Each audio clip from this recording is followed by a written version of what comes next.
ফায়াজ শব্দ করে হেসে উঠল। ঝুমুরের মুখে ফু দিয়ে বলল, আয়াতুল কুরসি আর চারকোল পরে শরীর বন্ধ করে না, আল্লাহ ভরসা।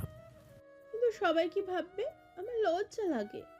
বউকামে, কেউ কিচ্ছু ভাববে না, বরং তারাই চাচ্ছে আমরা কোথাও ঘুরতে যাই। আমি মামিকে বলে এসেছি।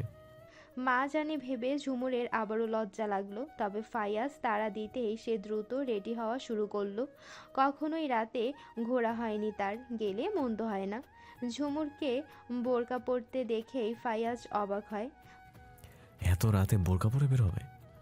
আশা করি রাস্তায় কেউ থাকবে না। লোকজন তো বলে কয়ে আসে না, ধরুন কারোর সামনে পড়ে গেলাম তখন? ফায়াজ আর কথা বাড়ায় না। যদি ভুলেও কারোর সামনে পড়ে যায় তবে তারই খারাপ লাগবে। মনে মনে আল্লাহর কাছে শুক্রিয়া জানাই, কেবল তার আকাশেই বিচরণ করবে ঝুমুর পাখি, কেবল সেই মন ভরে দেখবে। জ্যোৎস্নার রাত, শুনশান নীরবতা চারদিকে। দুধারে খোলা ফসলি জমি, মাঝখানে সরু পথ, সারি সারি নারিকেল গাছ। চাঁদের আলো গলে গলে পড়ছে যেন ধরণীর বুকে। ঠান্ডা ফিনফিনে বাতাসে শরীরে কাঁটা দিয়ে ওঠে। এক হাতে ঝুমুরের বাহু জড়িয়ে ধরে গন্তব্যহীন হাঁটছে ফায়াজ। দুজনের কেউই কথা বলছে না, তবে ঝুমুরের কথাই ঠিক। রাস্তার দুপাশে জোড়ায় জোড়ায় অনেক মানুষ বসে আছে। শব্দহীন তারাও প্রকৃতির এই সৌন্দর্য অবলোকন করছে। কিছুটা দূরে গিয়ে ফায়াজ ঝুমুরকে নিয়ে রাস্তার পাশের ঘাসের উপর বসল। ধুধু খোলা মাঠ, জোনাকি পোকারা টিমটিম করে আলো ছড়াচ্ছে। ঝুমুর হাত বাড়িয়ে একটা ধরল, ফায়াজের দিকে বাড়িয়ে দিয়ে বলল, মাশাআল্লাহ, কি সুন্দর, তাই না? তবে আমার বউয়ের তুলনায় নগণ্য। ঝুমুরের দৃষ্টি শক্ত হয়। ফায়াজকে মৃদু ধাক্কা দিয়ে বলল, দেখ, সারাক্ষণ শুধু বাজে কথা। ফায়াজ বুকে হাত রেখে পড়ে যাওয়ার ভান করে বলল, তুমি ছুঁয়ে দিলে হায়, আমার কি যে হয়ে যায়। ফায়াজের রিয়াকশন দেখে ঝুমুর খিলখিল করে হেসে ওঠে। ফায়াজও হেসে উঠল, ছোট্ট স্বরে বলল, তোমার হাসির আওয়াজ এত সুন্দর কেন বউ? আজ থেকে তোমার জন্য কারোর সামনে হাসাই মানা, বুঝছো? ঝুমুর দুদিকে মাথা নাড়ায়, সে বোঝেনি। ফায়াজ গম্ভীর হয়ে হাদিস বলার মতো করে বলল, এত মিষ্টি হাসির শব্দ কেবল আমার জন্য, বাকিদের জন্য হারাম। শুনশান নিস্তব্ধ রজনী, নিরিবিলি গ্রামে জ্যোৎস্নার আলো হুট করেই মলিন হয়ে আসলো। তীব্র বেগে বাতাস বইছে চারদিকে। বাতাসের দাপটে ধানের শীষগুলো হেলে দুলে উঠছে। বৃষ্টি হবে হয়তো। কোথা থেকে যেন ভুতুম প্যাঁচা বুদবুদ শব্দে ডাকছে। ভয়ে গা কাটা দিয়ে ওঠে। পরিবেশটা হঠাৎই গা ছমছম হয়ে গেল না? সামনের মানুষটার এসব দিকে ধ্যান নেই যেন, নির্বিশেষ চেয়ে আছে তার প্রিয়তমার দিকে। ঝুমুর ছোট্ট স্বরে বলল, চলুন না ফিরে যাই, আমার ভয় করছে। চকিতে ফাইয়াজের দৃষ্টি সরে। ভালো লাগছে না? অনেক রাত হয়ে গেছে তো, আমার ভয় করছে সত্যি। আচ্ছা চলো। হাঁটতে হাঁটতে বিড়বিড় করে দোয়া পড়ছে ঝুমুর। বাতাসের সাথে ভেসে আসছে কড়া কাঠালি চাপার সুগন্ধ।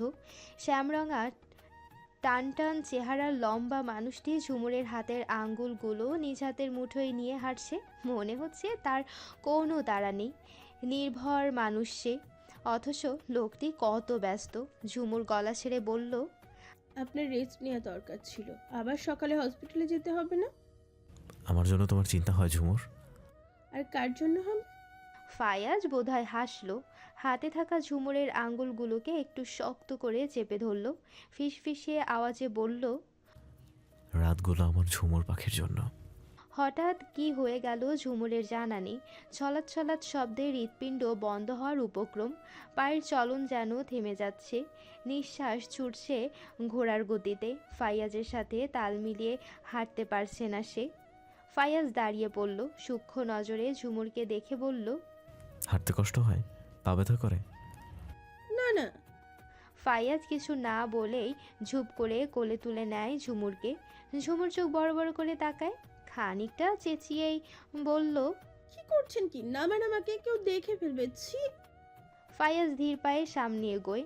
লজ্জায় হাঁসফাঁস করতে থাকে ঝুমুর। ফাইয়াজ মাথা ঝুঁকিয়ে ঝুমুরের মুখ বরাবর আনে, একটু হেসে ওষ্ঠদয়ে মৃদু ছুঁয়ে দেয় ঝুমুরের কপালে। ঝুমুর হিম হয়ে যায়।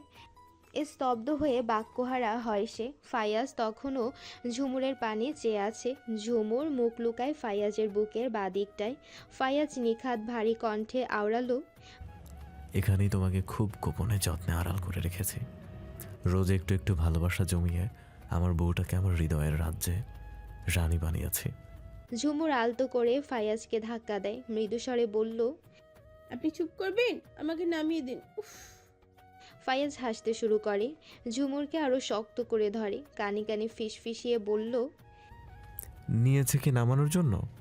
তারপর আবার বলল, কতগুলো বছর পর কাউকে কোলে নিতে পেরেছি, তাও আবার বুড়া মহিলা। ইস, অনুভূতিগুলো ফাতা ফাতা একদম। ঝুমুর রেগেমেগে আগুন হয়ে গেল, তেজি গলায় বলল, আমি বলছি আমাকে কোলে তুলতে, আর আমি মোটেও ভারী নই। কি আশ্চর্য, আমি কখন বললাম তুমি ভারী? বুড়া মহিলা বললেন কেন? বিবাহিত মহিলা বুড়া না তো কি? ঝুমুর অগ্নিদৃষ্টিতে ফাইয়াজের দিকে তাকায়, ঝাঁঝালো কণ্ঠে বলল, তো বিয়ে করেছেন কেন আমি বলেছি? আমার বাম পাঁজরের হাড় নিয়ে ঘোরাঘুরি করবে আর আমি বিয়ে করব না? ঝুমুর ব্যাককলের মতো কিছুক্ষণ তাকিয়ে থাকলো। তার দৃষ্টি উদাস, কথার আগা মাথা না পেয়ে চুপ করে গেল। ফাইয়াজ আবারও বলল, দিনে 5 বার খাওয়া দাওয়া করবা।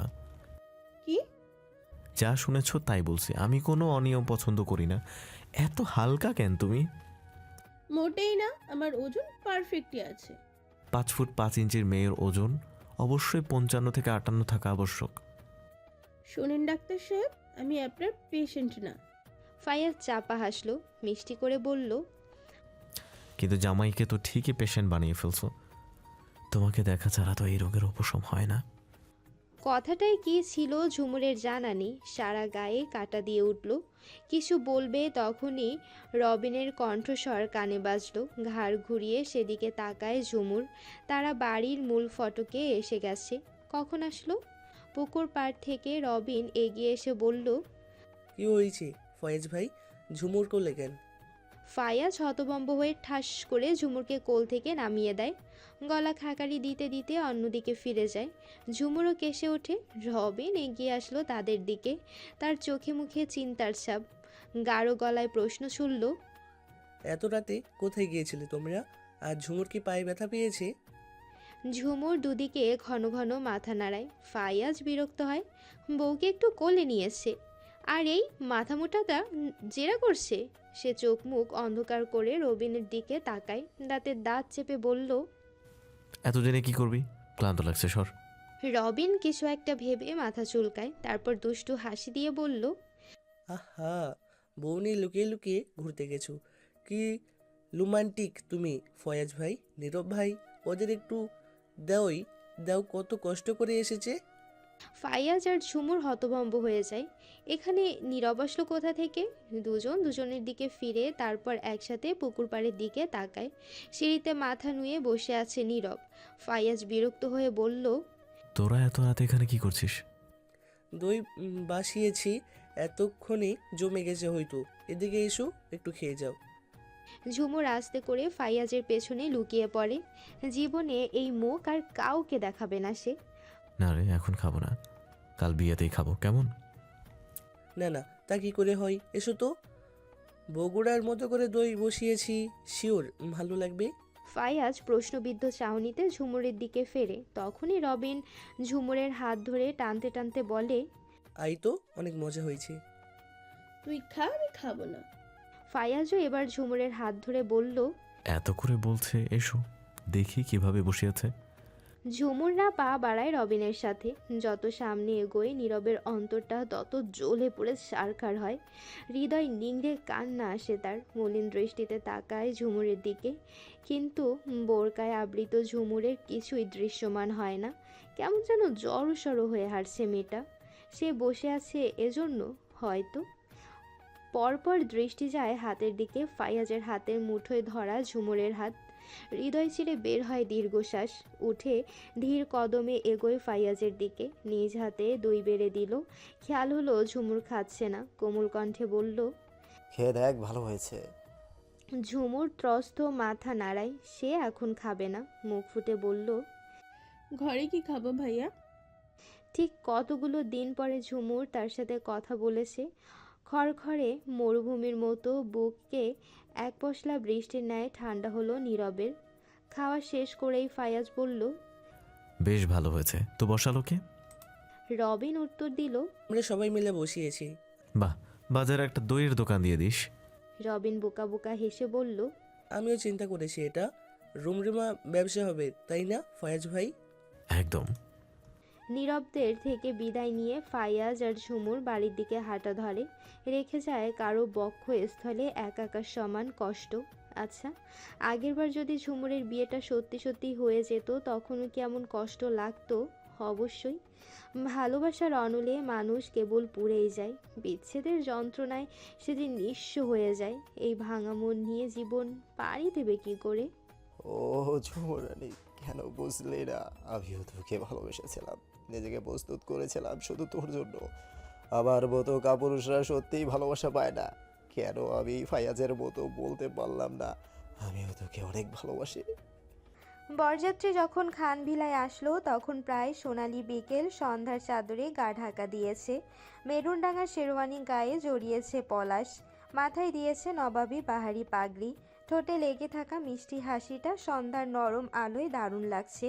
রাজপুত্রের ন্যায় পলাশ এসেছে রাজকীয় সাজে। জামাই দেখতে ভিড় জমিয়েছে অনেকে। পলাশের নিজেরও লজ্জা লাগছে। তাদের আপ্যায়নে ব্যস্ত রায়হানরা। নিজের রুমে বসে আছে শান্তা, চোখে মুখে উপচে পড়া লজ্জা। পলাশের সাথে ম্যাচিং করা মেরুন রঙের জামদানি পরেছে সে, গা ভর্তি গহনা তার। গৌরবর্ণের শান্তাকে আজকেও পরি ভাবলে ভুল হবে না। তাকে ঘিরেই বসে আছে ঝুমুররা। দাঁত দিয়ে নখ কাটতে কাটতে ফারিয়া নিজেকে শান্তার জায়গায় কল্পনা করছে। বিয়েটা কি এই জন্মে হবে না? সবার বিয়ের কথা উঠলেও এই জীবনে কেউ তার বিয়ের কথা ভুলে উচ্চারণ করেনি। এটারই বলে ফাটা কপাল। নইলে কবেই বলে দিত রায়হান ভাইয়াকে দেখলে আমার কিছুমিছু লাগে। কিন্তু না, সবাই হয়তো পণ করেছে যে ফারিয়া বুড়ি হইলে ঘরের বাস হিসেবে ব্যবহার করব, তাও বিয়ে দেব না। নিজের প্রতি নিজেই বিরক্ত সে। বসা থেকে উঠে পরনের গাউনটা একটু উঁচু করে আস্তে আস্তে বেরিয়ে গেল রুম থেকে। দরকার নেই শান্তাকে দেখে দেখে নিজের কষ্ট বাড়ানোর। কথায় আছে না, যদি থাকে নসিবে আপনা আপনি আসিবে। শাইলা বেগম তার বোন শাহিনুরকে নিয়ে শান্তার রুমে আসে। শাহিনুর বেগম ব্যস্ত মানুষ, ভার্সিটির বাংলা ডিপার্টমেন্টের শিক্ষিকা। সময় হয়ে ওঠেনি তাই আর পলাশের হবু বউ দেখা হয়নি তার। ছবি দেখলো তাতে অতিমাত্রায় মেকআপ ছিল। শান্তা বিছানায় জড়সড় হয়ে বসে আছে, মাথা নুয়ে চাদরের ফুলগুলো দেখছে সে। শাইলা বেগম তার পাশে এসে দাঁড়ায়, মাথায় আদরে হাত বুলিয়ে দিয়ে বলেন। আপা, এই হলো আমার পলাশের বউ, আমার মেয়ে। শান্তা মাথা উঠায়। সালাম দিতে গিয়ে শাহিনুর বেগমকে দেখে 420 ভোল্টের একটা ঝটকা খায়। চোখ বড় বড় করে তাকিয়ে থাকে। শাহিনুর বেগমেরও একই অবস্থা। এই মেয়ে তাদের পলাশের বউ? হায় হায়! ওনার মাথা ঘুরতেই ধপ করে খাটে বসে পড়লেন। দুজনের চুপসে যাওয়া দেখে শাইলা বেগম চিহ্নিত হন। মনে প্রশ্ন জাগে, তারা কি পূর্ব পরিচিত? তখনই শান্তার নিভু নিভু স্বর শোনা যায়। ম্যাম, আপনি এখানে কেন? কপালে গাঢ় ভাঁজ ফেলে শাহিনুর শান্তার দিকে ফেরে। ইচ্ছে মতো কয়েকটা কথা শোনাতে গিয়েও লোকজনের কৌতূহল মিশ্রিত চাহনি দেখে চুপ হয়ে যান। শাইলা বেগম খুশি হয়, তার মানে শান্তা আপার ছাত্রী। তিনি উৎফুল্ল হয়ে বললেন। আপা তো বলেননি শান্তা আপনার শাস্ত্রী যে। শাইলা খুশি হয়। ওদিকে প্রাণ যায় যায় অবস্থা শান্তার। মন প্রাণ দিয়ে চাইছে হাবাগোবা শাশুড়ি আর যেন কোনো প্রশ্ন না করেন। কিন্তু কথায় আছে না, অভাগা যেদিকে যায় সাগরও সেদিকে শুকায়। শাইলা প্রৎফুল্ল চিত্তে তার পরের প্রশ্নবাণ ছুঁড়ে মারল। পড়াশোনায় কেমন? হুম। শান্তার ইচ্ছে করলো তাদের পুকুরটাতে ডুবে মরতে। ইচ্ছে মতো কপাল চাপড়াতে পারলে ভালো লাগতো। 3 বিষয় ফেলের মধ্যে একটা বিষয় ছিল এই জল্লাদনির। এখন কি এটা সর্বসম্মুখে বলে দেবেন নাকি? বিয়ের দিন মনে হয় এমন বেজ্জতির কাহিনী এই জীবনে কোথাও ঘটেনি। শাহিনুর বেগম মুখ কালো করে হনহন করে বেরিয়ে গেল। শাইলা বেগমও পিছু পিছু আপা আপা করতে করতে বেরিয়ে যায়। রুমে উপস্থিত প্রত্যেকের মধ্যে কৌতূহল। কারোর যে কিছু বোধগম্য হলো না সেটা বেশ বোঝা যাচ্ছে। শান্তা ধীরে ধীরে বলল। ঝুমুর, আমাকে বাতাস কর। ঝুমুর অবুজের মতো কিছুক্ষণ তাকিয়ে থেকে বলল। ফ্যান চলছে তো। শাড়ির বাড়তি আঁচল দিয়ে মুখে বাতাস করতে করতে শান্তা উত্তর দেয়। ফ্যানের কাজই তো চলা, আমাকে হাত পাকা দিয়ে বাতাস কর। দেখছিস না কুল কুল করে ঘামছি। ঝুমুর সরু চোখে শান্তাকে পরখ করে বলল। কাহিনী কি বুবুই? শান্তা চারিদিকে একবার সচেতনভাবে চোখ বুলিয়ে নিল, ফিসফিস করে বলল। এদিকে আয়। অমনি মিম, ঝুমুর, মেহেরিমার মাথা একসাথে হলো। শান্তা কাঁদো কাঁদো হয়ে ফিসফিসিয়ে বলল। এই ম্যামটা অনেক জঙ্গলি, বুঝলি? আমাকে উনি 3 থেকে 4 দিন ক্লাস থেকে বের করে দিয়েছে। এবার ওনার সাবজেক্টে ফেলও করেছি। শান্তা হা হুতাশ করে আবার বলল। জীবনটা তেনা তেনা করে দিবে রে আমার। না জানি আমার বিয়েটা আবার ভেঙে দেয়। খুবই দুঃখজনক ব্যাপার, কিন্তু ঝুমুরদের কারোর দুঃখ লাগলো না। কিছুক্ষণ মেয়েকে সান্ত্বনা দিল তারা। চিন্তার কোনোই কারণ নেই এটাও জানালো। কোনোই পর্যন্ত পাঞ্জাবির হাতা গুটিয়ে ব্যস্ত ভঙ্গিতে সকলের টেবিলে পোলাও সার্ভ করছে ফাইয়াজ। কিছুক্ষণ পরপর তর্জনী দিয়ে ঠেলে চশমা ঠিক করছে সে। খালি পোলাওর বাটি নিয়ে চলে যাওয়ার সময় হুট করে তার চলন থেমে যায়। ঘাড় বাঁকিয়ে তাকায় নীরবের দিকে। সে রবিনকে কিছুটা রাগী স্বরে বলছে। ঝুমুর খেয়েছে কিনা এটাও জানিস না? রবিন দুদিকে মাথা নাড়ায়। নীরব চিহ্নিত হয়ে বলল। এমনিতেই খাওয়া দাওয়াতে ফাঁকিবাজ। এখন নিশ্চয়ই মহারানী না খেয়ে বসে আছে, দ্রুত গিয়ে বল খাওয়ার জন্য। রবিন সম্মতি জানিয়ে যেতে নিতেই নীরব আবার বলল। আমাকে জানাবে কিন্তু। ফাইয়াজের কপালে সূক্ষ্ম ভাঁজ পড়ল। অন্যদের রেখে ঝুমুরকে নিয়ে নীরবের চিহ্নিত হওয়াটা তাকে কষ্ট দিল। ঝুমুরের জন্য তো সে আছে, অন্যদের চিন্তা করতে হবে কেন? সামনে ঈশাককে পেয়ে তার হাতে খালি বাটি ধরিয়ে দিল ফাইয়াজ। ত্রস্ত পায়ে চলে গেল ঝুমুরকে খুঁজতে। দোতলায় উঠেই পেয়ে গেল ঝুমুরকে। আজ অন্যদিন থেকে কিছুটা ভিন্ন লাগছে তাকে। বাড়ির ভেতর থেকেও চোখ সহ পুরো শরীর বোরকার আবরণে ঢেকে রেখেছে সে। কারোর সাথে ফোনে কথা বলতে বলতে এগিয়ে আসছে এদিকে। ফায়াজ দাঁড়িয়ে পড়ল। ঝুমুর তাকে পাশ কাটিয়ে চলে যেতে নিয়েও থেমে যায়। শ্যামরঙা পুরুষটির দিকে গভীর দৃষ্টিপাত করে। সাদা পাঞ্জাবিতে একটু বেশি স্নিগ্ধ লাগছে না? আস্তে করে কান থেকে ফোন নামিয়ে কেটে দেয়। মিষ্টি করে সালাম জানালো সামনের মানুষটিকে। ফায়াজ সালাম নিয়ে হাত দিয়ে ইশারা করল কে ফোন দিয়েছে। মাদ্রাসা থেকে খালামণি ফোন দিয়েছে, মাস শেষে পরীক্ষা শুরু, দ্রুত যেতে হবে বলেছে। যাওয়া দরকার। আর কত ক্যাব দিবে? বুবুইয়ের বিয়েটা মিটে গেলেই যাব ইনশাল্লাহ। তারপর প্রসঙ্গ পাল্টে বলল। ঘেমে গেছেন তো, রুমে এসে ফ্যানের নিচে বসুন। এই একটা কথায় ফাইয়াজের অন্তরে তীব্র বেগে শীতল স্রোত বয়ে গেল। অজানা ভালো লাগায় মন প্রফুল্ল হলো। ঝুমুরের পিছু পিছু রুমের দিকে এগোয় সে। ফ্যান চালিয়ে দিয়ে ঝুমুর ফাইয়াজের সামনে দাঁড়ায়, হাত নাড়িয়ে বলল। কি ব্যাপার মশাই, গরম কি বেশি লাগছে নাকি? একটু লেবুর শরবত বানিয়ে দিই। ফায়াজ দুই হাত পেছনে নিয়ে খাটের উপরে ভর দিয়ে বসেছিল। ঝুমুরের কথার উত্তর না দিয়েই তার হাত ধরে টেনে নিজের পাশে বসিয়ে দেয়। অন্য হাত বাড়িয়ে ঝুমুরের নিকাবটা আস্তে করে খুলে নিল। সাথে সাথে সে দু চোখ বন্ধ করে ফেলে। তার কপালের সাথে ঘেমে লেপ্টে থাকা ছোট ছোট চুলগুলোকে আদরে হাতে কানের পিছে গুজে দিল ফাইয়াজ। ধীর কণ্ঠে বলল। কিছু খেয়েছো পাখি? সত্যি তো? ঝুমুর উপর নিচ মাথা ঝাঁকায়, তারপর বলল। এভাবে জিজ্ঞাসা করছেন কেন? ফাইয়াজ কথা ঘুরিয়ে বলল। বাড়ির ভেতরে বোরকা পরেছো যে? বিয়ে বাড়িতে হুটহাট কত পুরুষ চলে আসে, বারবার লুকাতে ভালো লাগে না, আর দেখা তো হয়েই যায়, তাই আর কি। ও। কিছুক্ষণ দুজনের কারোর মুখে কথা নেই। ফাইয়াজ এক হাত বাড়িয়ে ঝুমুরকে জড়িয়ে ধরতেই সে চট করে দাঁড়িয়ে যায়। কোমরে দুহাত রেখে ভ্রু নাচিয়ে বলল। ডাক্তার সাহেব, বাচ্চাদের সাথে বুঝি এমন করে? ফাইয়াজ আহাম্মকের মতো চেয়ে থেকে বলল। কে বাচ্চা? কেন সেদিন না বললেন আমি বাচ্চা? এখন থেকে আমার সাথে দূরত্ব মেনটেন করে চলবেন। কাছে ঘেঁষার চেষ্টা করলেও খবর আছে। কোনো ডাক্তার ফাক্তার মানবো না। কথা শেষ করে নিকাবটা লাগিয়ে ফাইয়াজকে টাটা দিয়ে বেরিয়ে গেল ঝুমুর। সেদিকে হতবম্ব হয়ে তাকিয়ে থাকলো ফাইয়াজ। মজা করে কিনা কি বলেছে আর দুষ্টু মেয়েটা সেটা ধরে বসে আছে। বিদায় বেলায় সবাইকে ধরে হাউমাউ করে কাঁদলো শান্তা। সে চলে যাচ্ছে। এই বাড়ির মানুষের জন্য সে এখন মেহমান। কলিজা এফোর ওফোর হয়ে যাচ্ছে তার। চোখ থেকে ঝরে পড়ছে অডেল ধারায় অশ্রুকণা। পলাশ প্রিয়তমার হাত নিজের হাতে আবদ্ধ করে নিল, চোখ বন্ধ করে আশ্বস্ত করলো, আমি আছি, শুধু দুনিয়া নয় পরকালেও তোমার সঙ্গী হিসেবে আছি।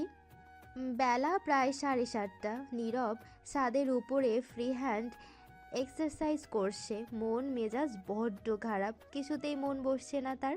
ছাদের একটা কর্নারে রেলিংয়ের কাজ ঘেঁষে ডাম্বল দিয়ে এক্সারসাইজ চালাচ্ছে সে। ঠিক তখনই সদ্য ঘুম থেকে ওঠা এক অপরূপা কিশোরী হাই তুলতে তুলতে ছাদে আসে। হাত দিয়ে চোখ ডলতে ডলতে তুলসী পাতা গাছের কাছে যায়, কয়েকটা পাতা তুলে সেখানেই হাঁটু মুড়ে বসে পড়ে। আবারও হাই তোলে, পিট পিট করে ডাগর ডাগর চোখ দুটো মেলে হাতে ধরে থাকা তুলসী পাতার দিকে তাকায়, বিরক্ত হয়ে উচ্চারণ করে, ধ্যাত। নীরব নির্বিশেষ তাকিয়ে থাকে ঝুমুরের পানে, চোখের পলক পড়ছে না তার। হালকা গোলাপি সুতি জামা পরে আছে ঝুমুর, জামা ওড়না সব কুঁচকে আছে তার, বোঝাই যাচ্ছে মাত্রই ঘুম ভেঙেছে। ছোট ছোট এলোমেলো চুল বেরিয়ে সারা কপালে ছড়িয়ে আছে। কিছু সময়ের জন্য নীরব ভুলে যায় এই মেয়েটার দিকে তাকানো মানা, সে এখন অন্য কারো। তার খরা খরা মন কেমন যেন বরফ শীতল হয়ে গেল। এই বাড়িতে থাকলেও রাগিনীর ছায়াও নীরব দেখে না। আজ অনেক দিন পর এক্সারসাইজ করতে ছাদে উঠেছিল। বাড়ি ভর্তি অতিথি, এত সকালে ছাদে কেউ উঠবে না ভেবেই সে উঠেছে। কিন্তু হায়, কে জানতো অসময়ে অকল্পনীয়ভাবে তার অন্তপুরে বসবাস করা রমণীর সাথে দেখা হয়ে যাবে। নীরবের বুকে রক্ত ছলকে ওঠে, মনের তানপুরায় মৃদুমন্ত বাতাস বয়ে যায়। চমৎকার করে হাসল সে, বিড়বিড় করে বলল, আবার ঝুমুরানি, আমার মানসপ্রিয়া।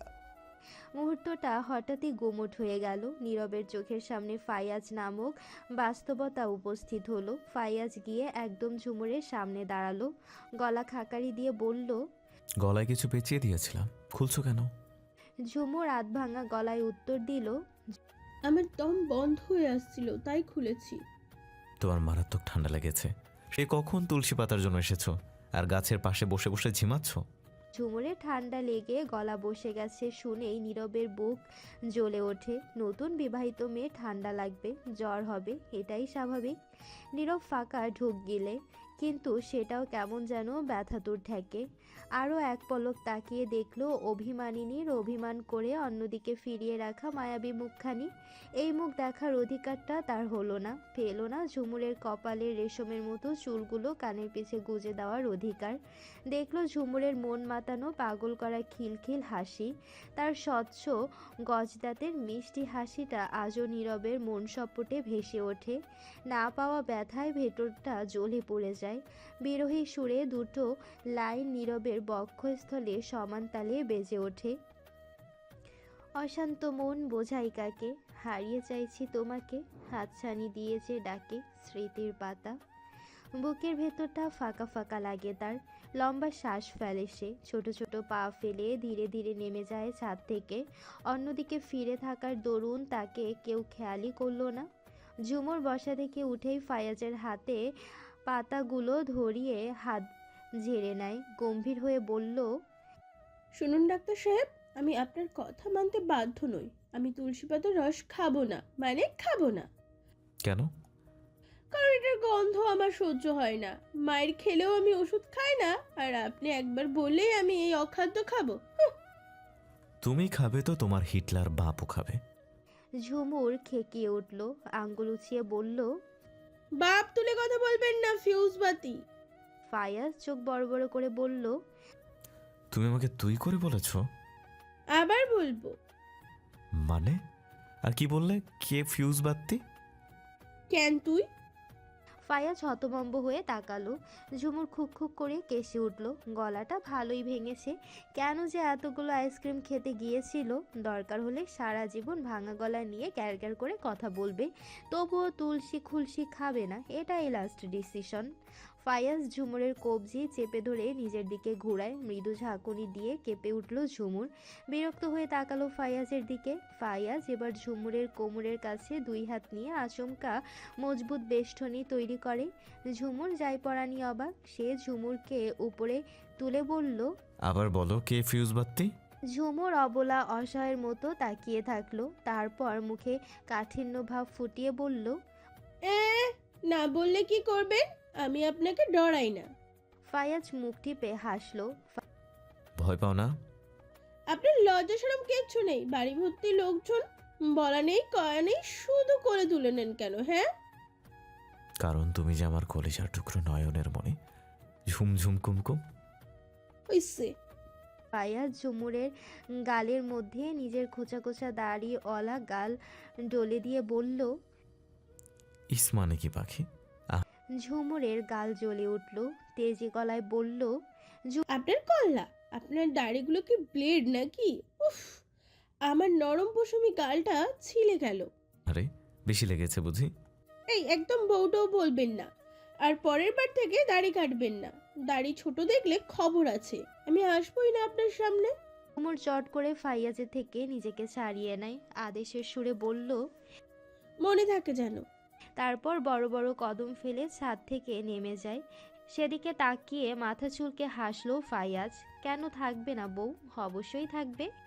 আজ শান্তার বউ ভাত। অতিথিরা সবাই তৈরি হয়ে গেটের সামনে এসে দাঁড়ায়। 6টা মাইক্রো ভাড়া করেছেন লতিফ খান। নীরব আর রায়হান মিলে সকলকে বসিয়ে দিচ্ছেন। পুরুষদের জন্য আলাদা গাড়ি আর মহিলাদের জন্য আলাদা গাড়ি। একে একে সকল অতিথিদের গাড়িতে উঠানো শেষ হলে তার নিজ গন্তব্যে ছুটে চলে। বাড়ির সকলে আলাদা প্রাইভেট কারে করে যাবে। রায়হান, নীরব আর রবিন যাবে বাইকে করে, আর বাকিরা গাড়িতে। ঝুমুর চাতক পাখির মতো চেয়ে আছে পথের দিকে। মানুষটা বলেছিল যেন অপেক্ষা করে দুজনে একসাথে যাবে, কিন্তু এখনো আসছে না কেন? আজ প্রথমবারের মতো ঝুমুরের মনে হলো এই পুরুষটার জন্য অপেক্ষা করতে তার ভালো লাগছে। এক সুপ্ত অনুভূতিতে ঝুমুরের ছোট্ট মন আন্দোলিত হলো। পরপর নিজেই লজ্জায় মিয়ে গেল। বাড়ির সকলে গাড়িতে ওঠার পরও রায়হান দেখলো ঝুমুর জড়সড় হয়ে দাঁড়িয়ে আছে, যেন তার কোনো তাড়া নেই। রায়হান ব্যস্ত কণ্ঠে বলল, আমার বোনটা কি বাড়ি পাহারা দিবে? এখনো উঠছে না কেন? ঝুমুর একবার রায়হানের দিকে তাকালো, তারপরে নিচের দিকে চেয়ে রইল। সামান্য রাগ হলো ভাইয়ের প্রতি। ফায়াজ যে আসেনি এখনো, সেটা কি তারা দেখে না? আশ্চর্য। রায়হানের হৃদয় গুছিয়ে এলো এক জায়গায়, গম্ভীর হয়ে বলল। কিরে ওঠ, সবাই অপেক্ষা করছে। ঝুমুর আবারও চারিদিকে তাকালো। ফাইয়াজের টিকিটটাও নেই কোথাও। তার মন খারাপ হলো, ভেতরে ভেতরে লজ্জা পেল। হয়তো এমনিতেই বলেছিল অপেক্ষা করতে, আর সে বোকার মতো আশা নিয়ে দাঁড়িয়েই ছিল। একরাশ মন খারাপ এসে ঝুমুরের তনু মনে ভিড় জমায়। রায়হান গাড়ির দরজা ধরে দাঁড়িয়ে আছে, পাশেই নীরব অন্যদিকে ফিরে আসে। ঝুমুর এক হাত দিয়ে বোরকা সামান্য উঁচু করে গাড়িতে উঠতে যাবে, ঠিক তখনই গাড়ির সামনে এসে ব্রেক কষে ফাইয়াজ। মাথা থেকে হেলমেট খুলে বাইক থেকে নামে। সবাই অবাক হয়ে তাকায়। ঝুমুরের যে কি হলো, তার অন্তরে বসন্তের হাওয়ার ন্যায় হাওয়া এসে দোল দিয়ে গেল। নিকাবের আড়ালে ঠোঁটদ্বয় প্রসারিত হলো। ইচ্ছে করলো এক ছুট দিয়ে ফাইয়াজের কাছে চলে যেতে, কিন্তু সে এটা কোনো দিনও পারবে না। ফাইয়াজ ততক্ষণে এগিয়ে আসলো, সবাইকে সালাম দিয়েই বলল, আমাকে রেখেই চলে যাচ্ছ তোমরা? বাহ, ভালোই। আবিদা খান সহসাই উত্তর দিলেন, কেন, তোর রোগীরা আছে না? তারা থাকলে কি আর দাওয়াতে যেতে হয়? সাফিয়া বেগম মাথা নেড়ে নিয়ে বললেন, আপা, তার কাজই তো এটা। ছেলেটা কত টায়ার্ড হয়ে এসেছে। তারপর ফাইয়াজের দিকে তাকিয়ে বললেন, ওঠ বাবা। ফাইয়াজ মৃদু হেসে বলল, না মামি, তোমরা যাও, আমি আর ঝুমুর আলাদা যাব। কথাটা শুনে সকলে ভীষণ খেলো যেন। চুপ করে সামনে তাকালো। ফারিয়া হে হে করতে করতে বলল, ও এই জন্যে ঝুমুর গাড়িতে উঠতে চাইছিল না। ভালোই, তরে তরে টেম্পো চালায় আর আমারে বলে হরতাল। ঝুমুর খুক খুক করে কাশতে শুরু করে। ফাইয়াজ হতভম্ব হয়ে ফারিয়ার দিকে তাকিয়ে আছে। কিছু বলতে যাবে, তখনই দেখে গাড়ির সকলে প্রথমে মুখ টিপে টিপে হাসছে, মুহূর্তেই তা উচ্চ শব্দে পরিণত হলো। ফাইয়াজ অসহায় হয়ে তাকায়। বউকে সাথে নিলে হাসতে হবে কেন সে বোঝে না। অগ্নিদৃষ্টিতে ফারিয়ার দিকে তাকিয়ে দাঁত কটমট করে। ফারিয়া এক চোখ টিপ দিয়ে তালি বাজালো। ফাইয়াজ বিরক্ত হয়, আর সময় নষ্ট না করে বলল, চলো ঝুমুর, জানো তো পাগলে 3বার হাসে, একবার বুঝে হাসে, আরেকবার না বুঝে হাসে, আবার সবার সাথে তাল মিলিয়ে হাসে। ফারিয়া চেঁচিয়ে উঠে বলল, এই তুই আমাকে পাগল বলছিস তাই না? তবে শুনে রাখ, তুই পাগল, তোর বাপ পাগল, তোর চোদ্দ গোষ্ঠী পাগল।